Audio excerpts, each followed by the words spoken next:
اعوذ باللہ من الشیطان الرجیم، بسم اللہ الرحمن الرحیم۔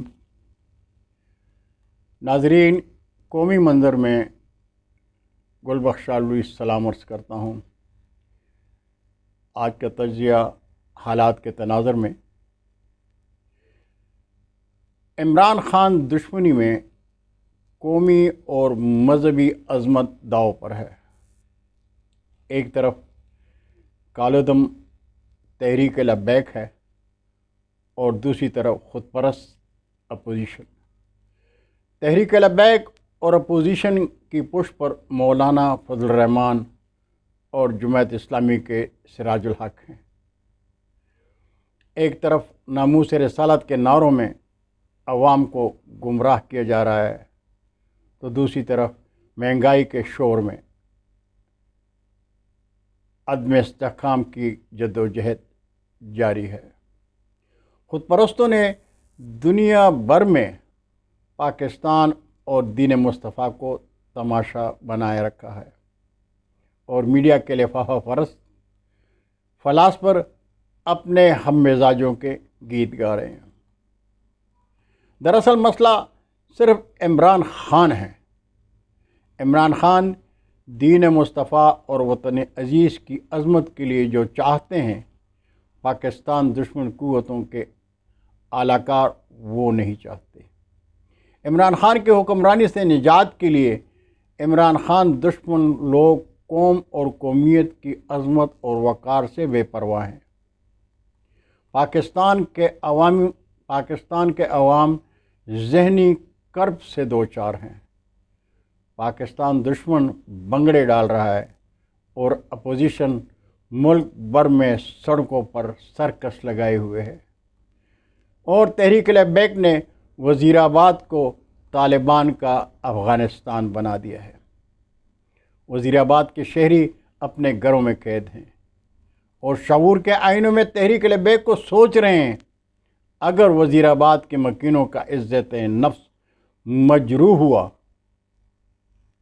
صبر کا پیمانہ لبریز ہو گیا اور وہ تحریک لبیک کے خلاف گھروں سے باہر آ گئے، تو پھر وہ ہوگا جو پاکستان دشمن چاہتا ہے اور ہم محب وطن پاکستانی سوچ بھی نہیں سکتے۔ ضلع گجرات کے عوام دو دریاؤں جہلم اور چناب کے درمیان دین مصطفیٰ کے علمبرداروں کے ہاتھوں زندگی کے عذاب سے دوچار ہیں، اور وزیر آباد کے شہری خوف میں جی رہے ہیں۔ بچوں کو اسکول تو کیا، گھر سے باہر نکلنے کی اجازت بھی نہیں دیتے۔ کہتے ہیں کیا پتہ کس وقت لڑائی شروع ہو جائے۔ تحریک لبیک نے آبادی کے بیچوں بیچ ڈیرے ڈالے ہوئے ہیں۔ لاؤڈ سپیکر پر ان کی آوازیں وزیر آباد کی فضاؤں میں گونج رہی ہیں۔ وزیر آباد کے مکین کہتے ہیں کہ تحریک لبیک کے انداز فکر سے لگتا ہے کہ وہ لڑنے مرنے کے لیے تیار ہیں اور قیادت کے حکم کے منتظر ہیں، اور ایسی ہی صورتحال سے پولیس اور رینجر بھی دوچار ہے۔ کالعدم تنظیم کے احتجاج کے باعث پنجاب کے مختلف شہروں میں زندگی معطل ہے۔ راولپنڈی میں 12 روز سے معمولات زندگی مفلوج ہو کر رہ گئی ہے۔ فیض آباد انٹرچینج کو کنٹینر لگا کر بند کر دیا گیا ہے، جبکہ مری روڈ پر کاروباری مراکز اور تعلیمی ادارے بند ہیں۔ وزیر اعظم عمران خان کہتے ہیں کہ سعد رضوی کا فیصلہ عدالت کرے گی۔ حکومت سنجیدہ اور بامقصد مذاکرات سے کبھی پیچھے نہیں ہٹے گی۔ مذاکرات کے ذریعے پرامن حل نکل آتا ہے تو حکومت اس کی حوصلہ افزائی کرے گی۔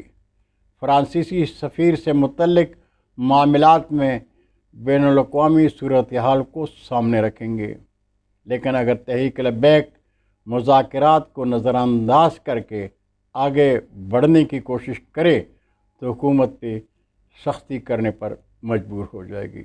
ناظرین، ان حالات میں ہم پاکستانیوں کو صرف اور صرف پاکستان کے لیے سوچنا ہے، دین مصطفیٰ کے لیے سوچنا ہے کہ اگر ہم پاکستانی اپنے دیش کی حفاظت نہیں کریں گے، اپنے دیش میں انتشار پسندوں کا ساتھ دیں گے، ان کی حوصلہ افزائی کریں گے، ان کی سہولت کار بنیں گے، تو حالات جب قابو سے باہر ہو جائیں گے تو کیا بنے گا ہمارے پاکستان کا، وہ خوبصورت پاکستان جو دنیا میں عزت و ناموس کے حوالے سے، عظمت و وقار کے حوالے سے، پاکستان کے افواج کے حوالے سے ایک پہچان ہے، اس پہچان کو کیوں برباد کیا جا رہا ہے؟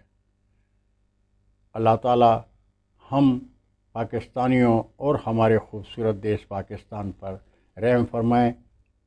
وما علینا الا البلاغ۔